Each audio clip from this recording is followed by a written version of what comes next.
Welcome back to Real Clear Radio Hour, brought to you by the Competitive Enterprise Institute. I'm your host, Bill Frezin. For the second half of our show, we're pleased to speak with Tom Palmer, Executive Vice President of International Programs at Atlas Network and a Senior Fellow at the Cato Institute. A frequent lecturer across Europe, Africa, Latin America, Asia, and the Middle East, Tom recently collected a set of essays from his colleagues around the world that give us today's food for thought. Tom, welcome to the show. Well, it's a pleasure to be with you, Bill. Tom, you recently edited and had published a book called Peace, Love, and Liberty, which I finished last night.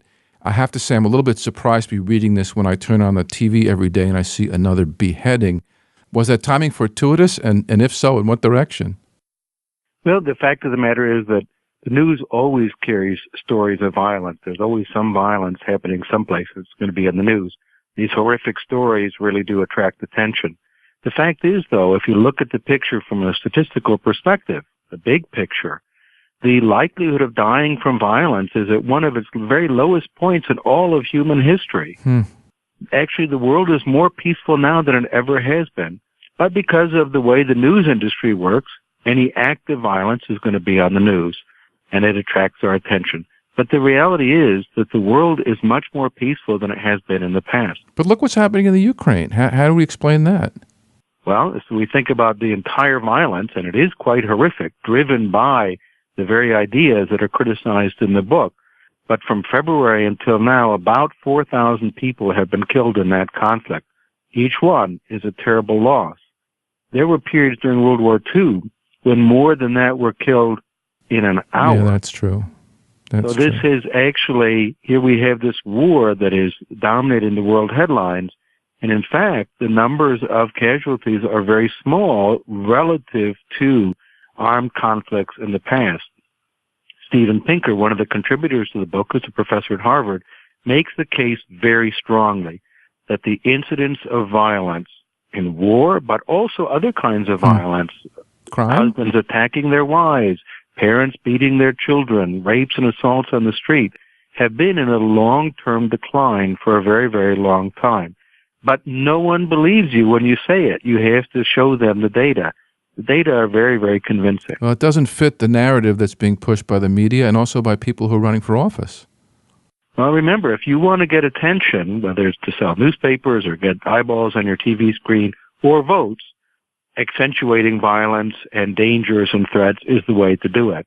How can you get elected if you say, well, really, the threats to the nation are not that great. They're largely overblown. The risk of being killed by a terrorist is smaller than the risk of drowning in your bathtub.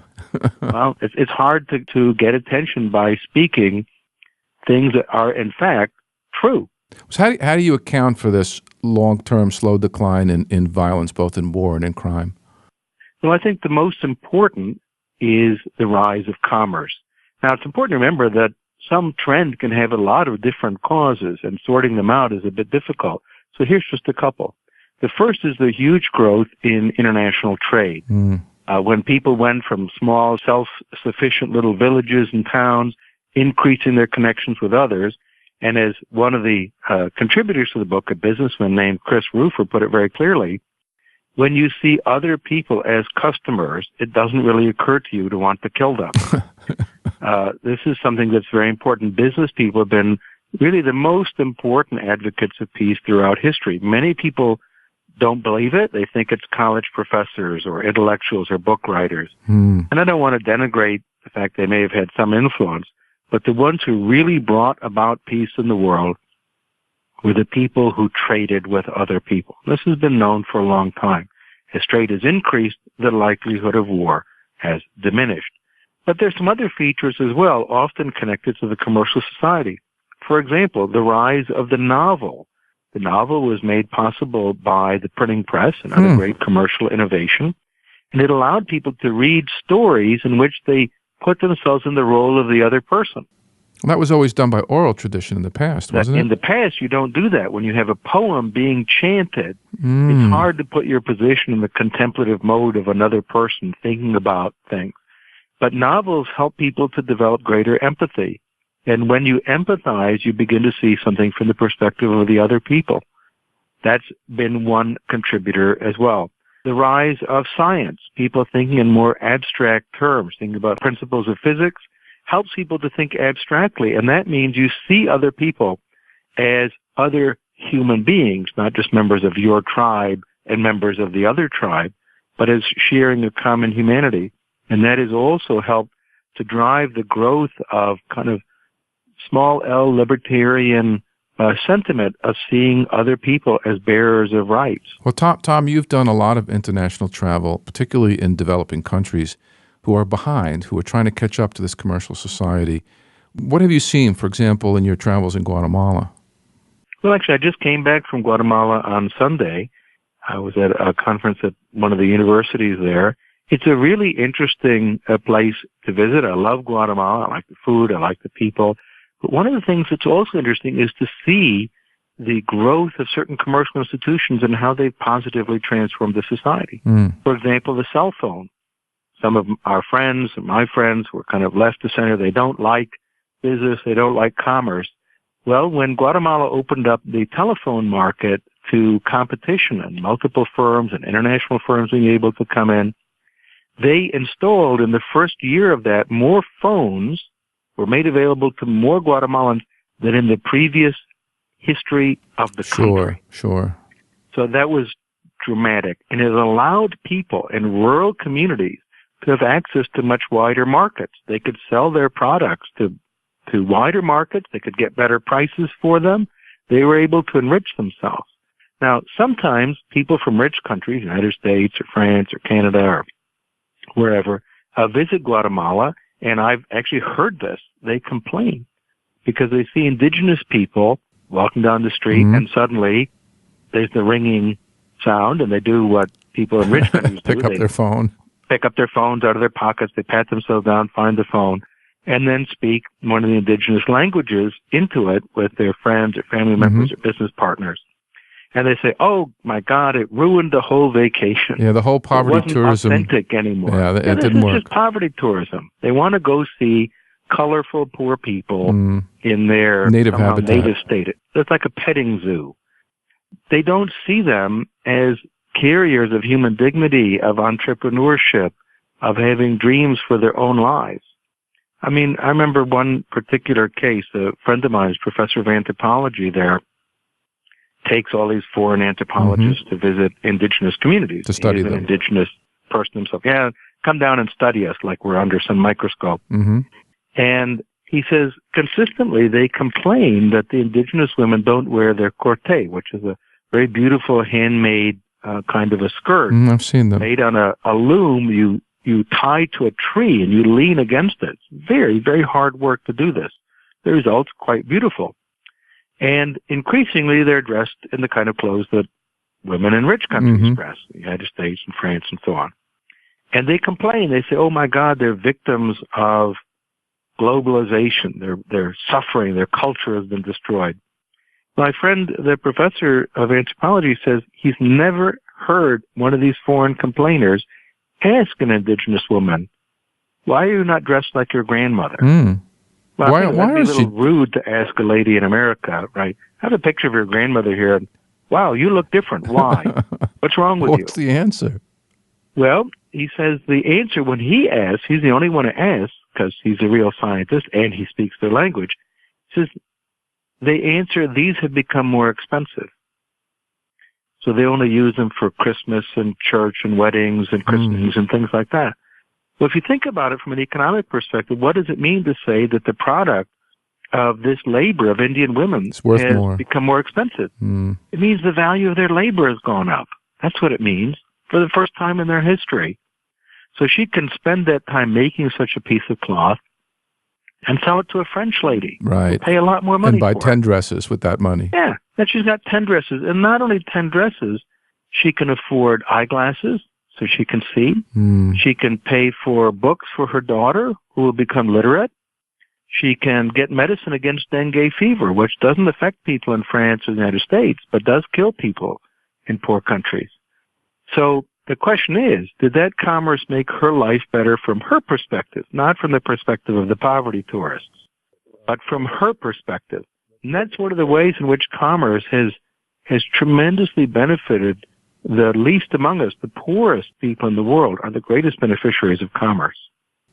Tom, in your book, Peace, Love, and Liberty, you write that we're seeing a gradual replacement of honor cultures by dignity cultures. What did you mean by that? Well, an honor culture, if you think about the Iliad, for example, in Homer, they're fighting all the time, constantly having to avenge insults and honor. Mm-hmm. So if you somehow slight someone or insult him, he's got to pull out his sword and, naturally just has to hack you to pieces. It's a dueling concept. Yeah, the exact dueling is a part of this and so on. And it is related to being quick to take offense against others and to avenge it with violence. Mm. Dignity cultures, which have replaced that in much of the world, not everywhere by any means, focus on self-control. As we say today, if someone insults you, be the better person. Mm. Don't strike out. Don't even respond with another hateful insult. Be the better person. That's what my parents tried, not always successfully, to teach me when I was a boy. And that is the characteristic of a dignity culture. Hmm. And dignity cultures are very strongly correlated to commerce, to business, to the development of what was called classical liberalism and those values. Well, dealing with your customers is probably not very good for business. Well, let me mention this is another thing that college professors don't like to hear, but it has the advantage of being absolutely true. The great pioneers of religious toleration, again, were not college professors. It was very religious people who believed in freedom of conscience, mm-hmm. not only for themselves, but for others. People like Sebastian Castellio was a pioneer of religious freedom, the Quakers and others, and business people. They learned something in the Netherlands, one of the first mm-hmm. early commercial business cultures, which pioneered religious toleration. If you burn people alive because you think their views are heretical, you don't get the second sale. Yeah. You miss that opportunity to get a long-term business relationship. You don't have a secure customer or supplier. There's a famous petition from the merchants of Antwerp to King Philip II of Spain, yeah. who was introducing the Inquisition into the Netherlands. Right. And they said, oh, please don't do this. It will ruin us because so many heretics come here to trade. You're going to scare our customers very, away. very well. So honor cultures are clearly still with us. Much of the analysis I've seen on extreme Islam goes back to that point. Do you see them reforming themselves? One thing that people have to understand, I spend a lot of time in Islamic countries, and I have many, many Muslim colleagues whom I treasure very much because they're quite civilized people. Inside the Muslim world of huge civil wars going on between the advocates of, you might consider a kind of antiquated honor culture mm-hmm. and advocates of dignity culture. Both of them claim roots in Islam, and mm-hmm. both of them can make a case for it. But there's a conflict among them. The vast majority, the overwhelming majority of the victims of the extremists are Muslims. They're not Christians or Yazidis mm-hmm. or others. They're Muslims. They're Muslims who don't go along with that vision of society, and so they murder them. So within that world and that culture, there is a huge debate and even a civil war going on. Now, people also need to put some other things in context. Not all Arabs are Muslims. There are certainly mm-hmm. many non-Muslim Arabs, and most Muslims are not Arabs. There's more True. Muslims in Indonesia, for mm-hmm. example, than in the Arab world, and similarly in India. And the honor culture really finds its roots in Bedouin tradition. That's exactly right. Many things that are believed to be connected to Islam, honor killings, for example, are in fact tribal residue that are not connected to Islam per se. So my view is not to say everything is hunky-dory or fabulous or wonderful in that part of the world, by no means.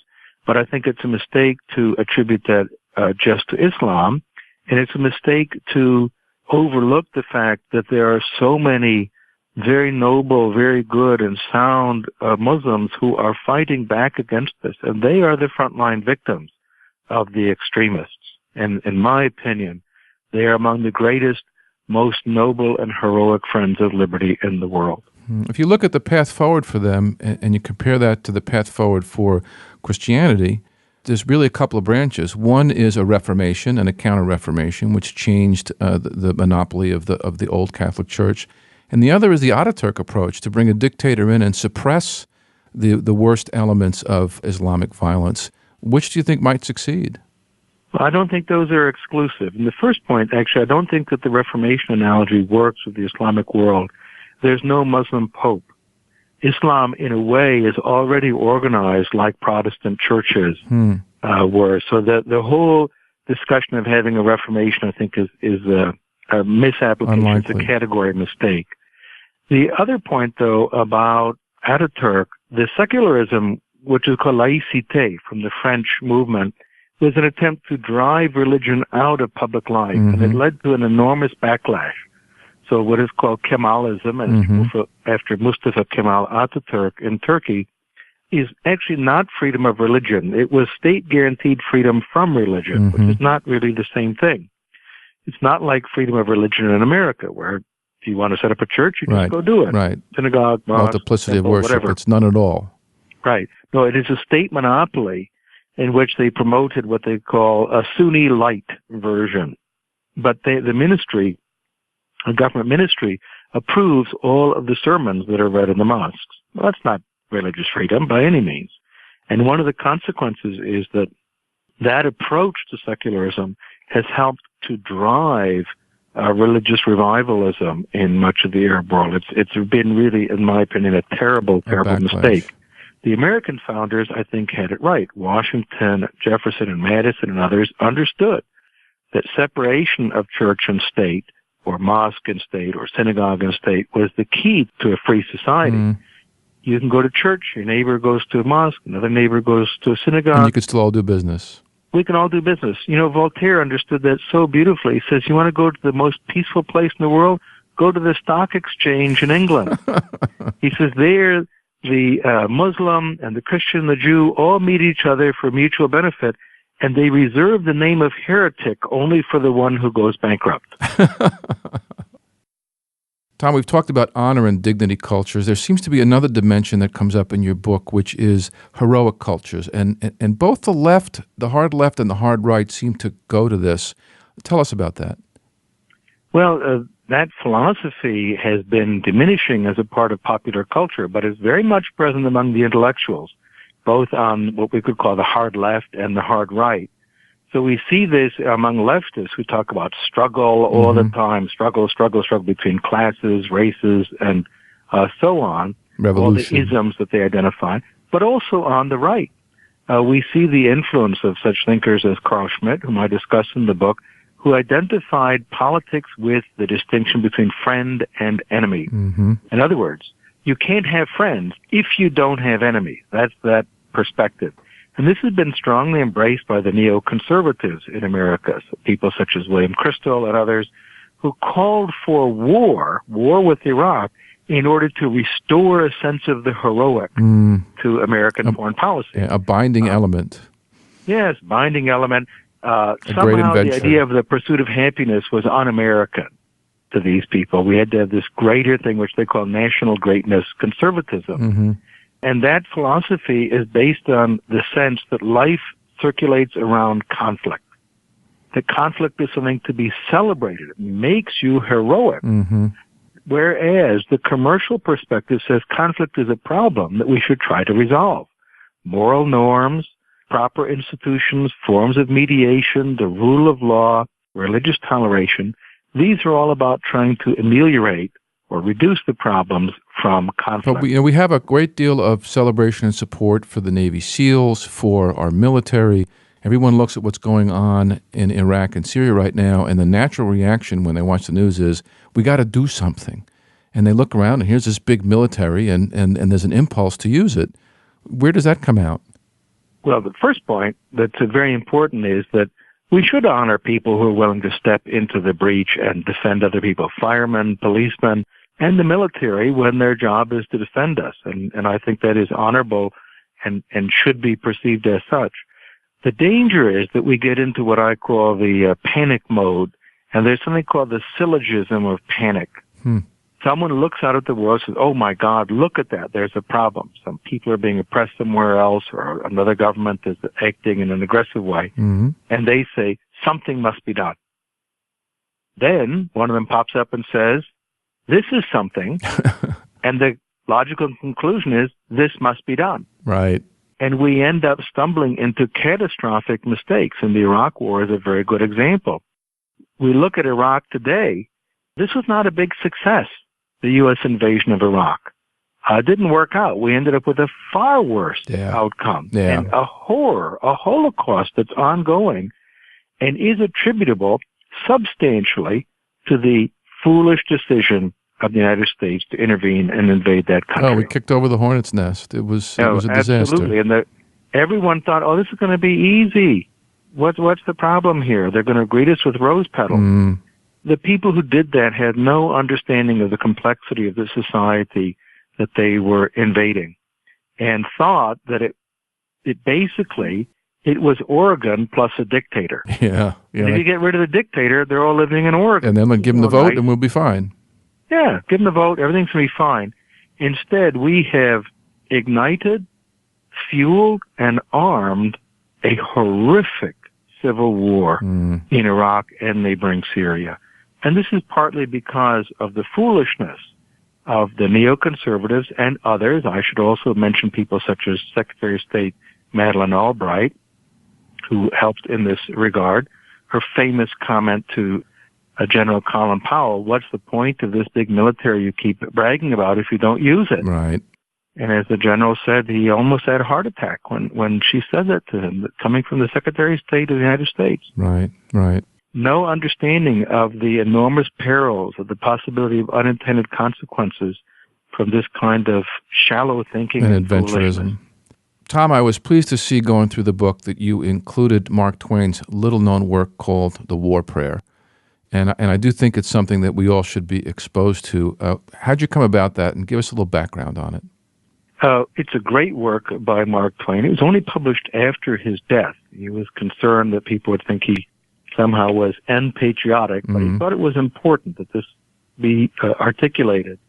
And it's stating exactly what war involves. When people pray for victory, they should realize what they're praying What does for it mean? Is the suffering of other people, for other people to be destroyed, to suffer. And he puts it very, very clearly in the context of the essay. An angel comes into the church where they're praying for victory and says, well, let me just put more clearly what it is that you're right, the other side of the prayer. For. And it's quite shocking and brutal. He says, O Lord our God, help us tear their soldiers to bloody shreds with our shells. Help us to cover their smiling fields with the pale forms of their patriot dead.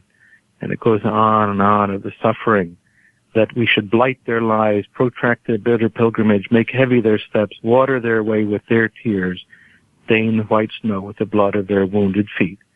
We ask it in the spirit of love, of him who is the source of love. It's such a powerful poem.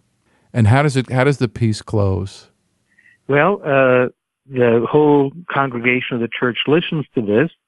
The angel says, you have prayed it. If you still desire it, speak. The messenger of the Most High waits, and it concludes, it was believed afterward that the man was a lunatic because there was no sense in what he said. The perfect Mark Twain conclusion.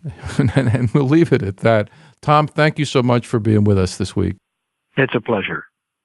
That was Tom Palmer, Executive Vice President of International Programs at Atlas Network, and editor of the new book, Peace, Love, and Liberty, here on Real Clear Radio Hour, brought to you by the Competitive Enterprise Institute. I'm your host, Bill Frezza. If you have any suggestions for topics or guests, please visit realclearradio.org, click on the email Bill link, and drop me a line. Real Clear Radio Hour is produced in conjunction with Real Clear Politics, America's premier independent political website. Join me this Tuesday night, November 4th at Harvard University, where the Young Americans for Liberty will be hosting a talk by yours truly titled Free Pizza and Beer, a case study on incentives. Stop by www.yaliberty.org for more information. That wraps up our show. Join us next week, same time, same station. See you then.